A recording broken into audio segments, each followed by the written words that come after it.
कहानी की शुरुआत होती है वेलेंसिया शहर से, जहां इतनी जोरदार बारिश हो रही थी कि पूरे शहर की सड़कों पर ट्रैफिक जाम हो गया था। सभी गाड़ियां एक जगह खड़ी थी और आम लोग वहीं अटक चुके थे। वहीं रेडियो पर आने वाले जबरदस्त तूफान की खबर दी जा रही थी। सरकार ने लोगों को अपनी सुरक्षा के लिए एक ही जगह पर रहने की सलाह दी। इन्हीं गाड़ियों में से एक गाड़ी थी सैंड्रा नाम की एक औरत की, जो असल में वेलेंसिया बैंक की मैनेजर थी। उसने एंटोनियो नाम के एक आदमी को फोन करके पूछा कि बैंक से निकाले जा रहे आदमियों की लिस्ट में उसका नाम है कि नहीं। इस पर एंटोनियो ने उसे बताया कि उसे अभी तक कोई जानकारी नहीं मिली है। तब सैंड्रा ने कहा कि अगर लिस्ट में उसका नाम आए भी तो एंटोनियो को ये बात एक राज ही रखनी होगी। आखिरकार सैंड्रा अपनी गाड़ी से निकलकर बैंक में पहुंची और स्टाफ से पूछा कि क्या उन्होंने बैंक के अलार्म एक्टिवेट कर दिए हैं। तब माहिनो नाम के आदमी ने उसे बताया कि खराब मौसम और सड़कों पर जाम की वजह से अभी स्टाफ बैंक में पहुंचा नहीं है। उम्मीद है दोपहर तक मौसम ठीक हो जाएगा, फिर कर देंगे सारा काम। तभी एक एम्प्लॉय ने देखा कि सैंड्रा थोड़ी परेशान लग रही थी, तो माहिनो ने खुलासा किया कि बैंक से निकाले जाने वाले लोगों की लिस्ट में सैंड्रा का नाम आया हुआ है। उधर जब सैंड्रा अपने ऑफिस में गई तो उसने फिर से एंटोनियो को फोन करके पूछा।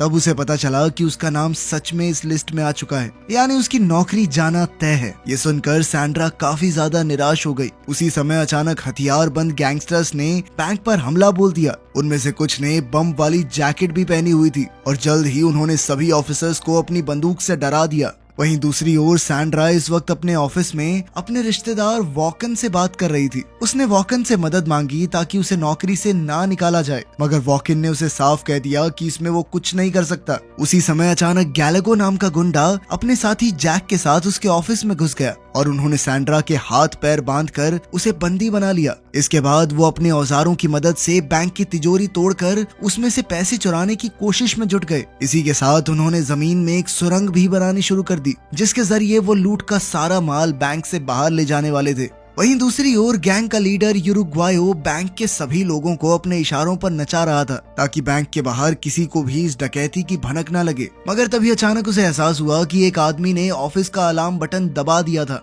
ये देखते ही यूरुग्वायो गुस्से से लाल पीला हो गया और उसने इस आदमी को बहुत बुरी तरह पीटा। फिर उसने पूरे बैंक को बम से उड़ाने की धमकी दी तो एक लड़की ने उसे बम धमाका ना करने के लिए भीख मांगी। लड़की ने कहा कि घर पर मेरा बेटा अकेला है, मेरा इंतजार कर रहा है, प्लीज रहम करो। तब यूरुग्वायो ने उस लड़की से कहा कि अपने बेटे को फोन कर ले, 5 मिनट दे रहा हूँ तुझे। फिर उसने सभी कैदियों को 1.5 मिनट का समय दिया ताकि वो अपने परिवार वालों से बात कर सके। खैर सच तो ये था कि यूरुग्वायो सिर्फ उन्हें डरा रहा था, जबकि असलियत में उसका किसी की जान लेने का कोई इरादा नहीं था। वहीं दूसरी ओर जल्द ही पुलिस को अलार्म सिग्नल मिला और वो समझ गए कि बैंक में चोर घुस आए हैं। फिर डिटेक्टिव डोमिंगो ने बैंक के नंबर पर फोन किया तो एक गुंडे ने फोन उठाया और कहा कि अगर उनका मकसद पूरा होने से पहले पुलिस ने बीच में आने की कोशिश की तो वो सभी कैदियों को जान से मार डालेंगे। अब गुंडों ने कैदियों की जान के बदले पुलिस से एक कार और एक प्लेन की मांग की, मगर डिटेक्टिव डोमिंगो ने कहा कि ये फैसला वो अकेले नहीं कर सकता, क्योंकि इसके लिए उसे बड़े ऑफिसर्स से इजाजत लेनी होगी।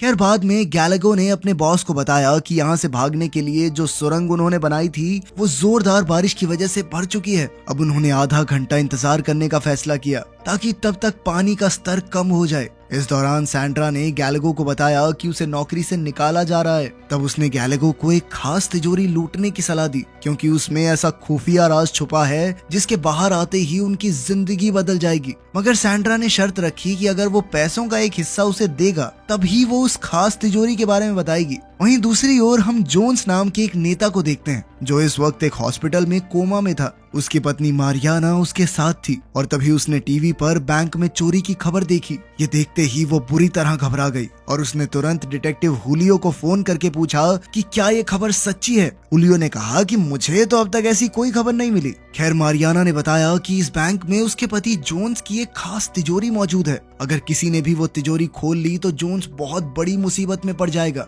तब हुलियो ने उसे शांत करते हुए कहा कि वो खुद इस मामले की जांच करेगा। फिर उसने ऑफिसर फेरान को फोन करके वो सब बताया जो मारियाना ने उससे कहा था। हुलियो ने कहा कि वो ये नहीं जानता कि उस तिजोरी में क्या है, पर जो भी है बहुत खुफिया चीज है। इसके बाद हम देखते हैं कि सैंड्रा गैलागो को स्क्रीन पर एक वीडियो दिखा रही थी जिसमें जोन्स सिक्योरिटी डिपॉजिट वोल्ट की ओर जा रहा था और उसके हाथ में एक हार्ड डिस्क थी जिसे वो तिजोरी में रखने वाला था। सैंड्रा ने बताया कि आज से कुछ साल पहले एक डिटेक्टिव ने उसके घोटाले का पर्दाफाश कर दिया था, जिस वजह से वो काफी मुश्किल में फंस गया था। उस समय पूरे देश भर में उसके नाम की थू थू हो रही थी। तब जोन्स ने अपनी काली करतूतों के सारे सबूत और सरकार के उन लोगों की जानकारी जिन्होंने इस घोटाले में उसका साथ दिया था, सबका कच्चा चिट्ठा इस हार्ड डिस्क में भर के बैंक की तिजोरी में रख दिया था। अब गैलागो ने इस तिजोरी का नंबर बताने के बदले सैंड्रा को बैंक से चुराए बेशकीमती हीरे दिए। हीरे लेने के बाद सैंड्रा ने बताया कि उस तिजोरी का नंबर 314 है। उधर यूरुग्वायो ने डिटेक्टिव डोमिंगो को फोन करके बैंक में खाना भिजवाने को कहा।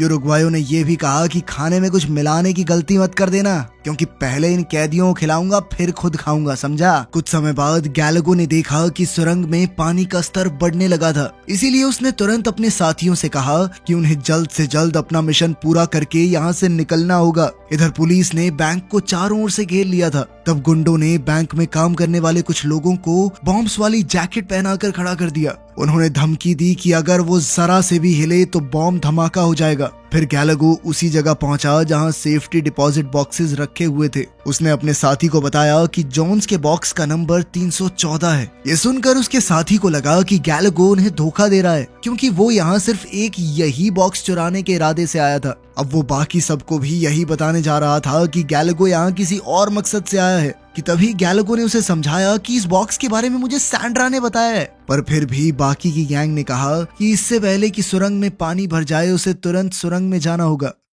अब सभी गुंडे लूट से भरे बैग्स लेकर तुरंत सुरंग में उतर गए और आखिरी गुंडे ने एक मजबूत रस्सी के जरिए सुरंग के छेद पर टेबल खिसकाकर उसे बंद कर दिया। फिर उनमें से एक आदमी अकेला सुरंग के अंत तक गया ताकि वो ये पता लगा सके कि सब लोग तैर कर यहाँ से निकल सकते हैं या नहीं। मगर कुछ ही पलों में उसकी सांस बंद होने लगी और उसने वापस लौटकर अपने साथियों से कहा कि पानी का बहाव बहुत ज्यादा तेज है। आखिरकार उन सब ने एक बार फिर बैंक में वापस लौटने का फैसला किया। उन्होंने पूरी जान लगाकर छेद से टेबल हटाया और वापस बैंक में घुस गए। इसी दौरान पुलिस भी बैंक में घुसने को तैयार थी। डोमिंगो ने उरुग्वायो को फोन करके कहा कि उनके लिए खाना बाहर पहुंच चुका है और अब उसे बैंक का दरवाजा खोलना होगा। अब एक गुंडा बैंक का दरवाजा खोलने गया और उसी समय बाहर पुलिस बैंक में घुसने के लिए दीवार के पास तैयार खड़ी थी। मगर जैसे ही दरवाजा खुला तो अचानक पुलिस को मिशन बंद करने का ऑर्डर मिला, जिस वजह से पुलिस वालों को ऐन वक्त पर पीछे हटना पड़ा। असल में जोन्स के साथ मिले हुए सरकार के ऑफिसर्स इकट्ठा होकर ये सोच रहे थे कि वो इस मुसीबत से कैसे निकलें। तब ये खुलासा होता है कि उनमें से एक ऑफिसर ने ही उरुग्वायो को तिजोरी से जोन्स की वो हार्ड डिस्क चुराने का मिशन दिया था ताकि वो खुद को बचा सके। उस समय फहरान और उसके साथी काफी गुस्से में आ गए, क्योंकि उसने बिना किसी से पूछे ये फैसला लेकर बहुत बड़ी गलती कर दी थी। अब उन्होंने पाओलो नाम के एक डिटेक्टिव की मदद लेने का फैसला किया, क्योंकि उन्हें इस आदमी पर पूरा भरोसा था। उन्होंने डिटेक्टिव पाओलो को गुंडों से हार्ड डिस्क लेकर फहरान तक पहुंचाने का मिशन दिया। वहीं दूसरी ओर गुंडों की गैंग ने हिसाब लगाया कि जब तक उनके पास जोन्स का बॉक्स है तब तक वो सुरक्षित हैं और इसी की मदद से वो ऑफिसर्स को ब्लैकमेल भी कर सकते हैं। जब उरुग्वायो को पता चला कि गैलागो को बॉक्स का नंबर सैंड्रा ने